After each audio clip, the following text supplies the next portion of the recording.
বিষয়খিনিও আলোচনা কৰিলোঁ। শিৱৰাজ সিং চৌহান ডাঙৰীয়াই আমাক মই সাক্ষাৎ কৰিলোঁ। তেওঁ নতুনকৈ 4 লাখ প্ৰধানমন্ত্ৰী আৱাস যোজনাৰ ঘৰ মঞ্জুৰি দিলে, প্ৰায় 5,000 কোটি টকা। আৰু চাহ বাগিচাৰ মজদুৰসকলক আমি যেটো ইলেকশ্যনত কমিট কৰিছিলোঁ যে আমি মাটিও দিম আৰু আৱাস যোজনাৰ ঘৰো দিম, তাৰ ক্ষেত্ৰতো তেখেতে মোক চাহ বাগিচাৰ শ্ৰমিকসকলৰ বাবে 2 লাখ অতিৰিক্তকৈ ঘৰ দিয়াৰ প্ৰতিশ্ৰুতি দিলে। আমাৰ পাৱাৰ মিনিষ্টাৰৰ লগতো কেইটামান ইস্যু আছিলে আমাৰ পাৱাৰক লৈ পেলাই, তাৰ বিষয়েও আজি মই খাট্টাৰ ডাঙৰীয়াক সাক্ষাৎ কৰিলোঁ। আৰু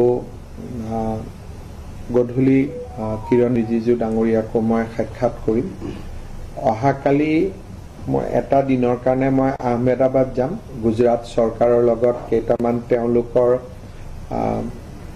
ভাল ভাল কামৰ কেইটামান প্ৰেজেণ্টেশ্যন ল'ম আৰু আলোচনা কৰিম, আৰু পৰহি ৰাতিপুৱা গুৱাহাটীলৈকে উভতি যাম।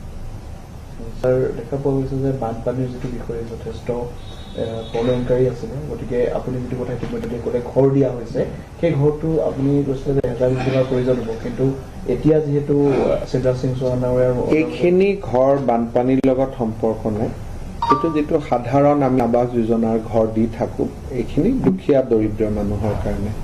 কিন্তু বানপানীৰ যিটো ক্ষতি বা ঘৰ পুনৰ সংস্থাপন, এই পুঁজিখিনি গৃহ মন্ত্ৰালয়ৰ পৰা আহিব, আৰু সেই ক্ষেত্ৰত অমিত শ্বাহ ডাঙৰীয়াই আমাক পৰ্যাপ্ত পুঁজি যিমানখিনি মোক লাগিব সেইখিনি দিয়াৰ তেখেতে প্ৰতিশ্ৰুতি দিছে।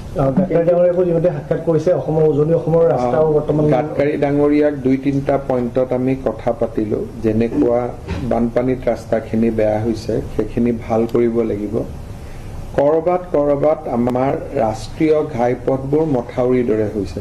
যেনেকৈ এবাৰ শিৱসাগৰতে পানীটো ওলাই যোৱা দেৰি হৈছে কাৰণ ডাঙৰ হাইৱে, কালভাৰ্টৰ প্ৰয়োজন আছে। গতিকে আমি কৈছোঁ যে অলপ কালভাৰ্ট বনাব লাগিব জেগাই জেগাই। তাৰপিছত তেখেতৰ লগত কাজিৰঙাৰ এলিভেটেড কৰিডৰ, টানেলৰ টেণ্ডাৰ ওলাব খুব সম্ভৱ সোমবাৰ বা মঙলবাৰে বিশ্বনাথ আৰু গহপুৰ আৰু গোলাঘাটৰ। আমাৰ এয়াৰপোৰ্টৰ পৰা এটা এলিভেটেড কৰিডৰৰ কথা চলি আছে। মৰিগাঁও দৰঙৰ মাজত দলঙৰ কথা চলি আছে। বিশ্বনাথৰ তেজপুৰৰ পৰা বাইহাটা চাৰিআলি 4 লেন হ'ল, কিন্তু গহপুৰৰ পৰা ডিব্ৰুগড়লৈকেও 4 লেন হ'ব লাগে। তাৰ বিষয়ে আলোচনা হ'ল। কেইবাটাও নতুন প্ৰকল্পৰ বিষয়ে তেখেতৰ লগত আলোচনা হৈছে। আমি শিলিগুৰি শিলচৰ বুলি এটা খুব হাই স্পীড কৰিডৰৰ পৰিকল্পনা কৰি আছোঁ। এতিয়ালৈকে শিলচৰৰ পৰা বৰাপানীলৈকে হৈছে, বৰাপানীৰ পৰা শিলিগুৰিলৈকে হ'ব লাগিব, গুৱাহাটীৰ মাজেৰে বাইহাটা চাৰিআলি দি। তাৰ বিষয়ে আলোচনা হ'ল। কেইবাটাও প্ৰকল্পত আমি কাম কৰি আছোঁ। সেই গোটেইখিনিৰ বিষয়ে নীতিন গাডকাৰী ডাঙৰীয়াৰ লগত আলাপ আলোচনা হ'ল। দিল্লীত থকা সময়তে অসম মেঘালয় সীমান্তত অসম মেঘালয়ৰ যিখিনি অসমৰ পৰা কেব চালক যিসকল যে এটা ঘটনা সংঘটিত হৈছে, ৰিপিটেডলি হৈ থকা দেখা গৈছে। কনৰাড চাংমাৰ লগত মই ফোনত কথা পাতিছোঁ, আৰু অতুল বৰা ডাঙৰীয়াক আমি দায়িত্ব দিছিলোঁ।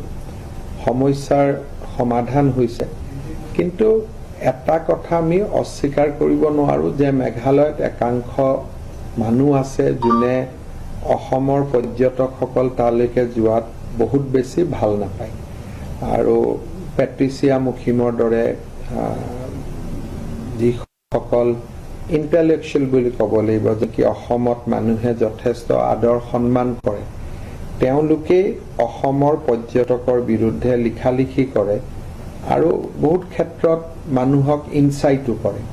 কিন্তু তাৰ বিপৰীতে আৰু এচাম মানুহ আছে যোনে অসমীয়া মানুহক ভাল পায়, অসমীয়া মানুহক আদৰি লয়।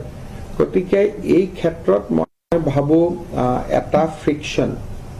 মেঘালয়তে 2 ধৰণৰ মানুহ আছে, পেট্ৰিচিয়া মুখিমৰ কথা ক'লোঁ, আৰু আনফালে অসমক ভাল পোৱাও বহুত মানুহ আছে। গতিকে এটা কণ্ট্ৰাডিকশ্যন আছে। তাৰ কাৰণে মাজে মাজে সংঘাত চলি থাকে। শ্বিলং আমাৰ অসমতে আছিল, ৰাজধানী আছিল, আমাৰ মানুহে শ্বিলঙত গৈ ভাল পায়। কিন্তু মই ভাবোঁ যে লাহে লাহে আমি পৰ্যটকৰ কাৰণে ডিফু, হাফলং, উমৰাংচু এই ধৰণৰ অসমৰ সেইবিলাক বহুত ধুনীয়া জাগা। এই স্থানবিলাকো আমি ডেভেলপ কৰিব লাগে আৰু আমাৰ যিসকলে পৰ্যটন খণ্ডত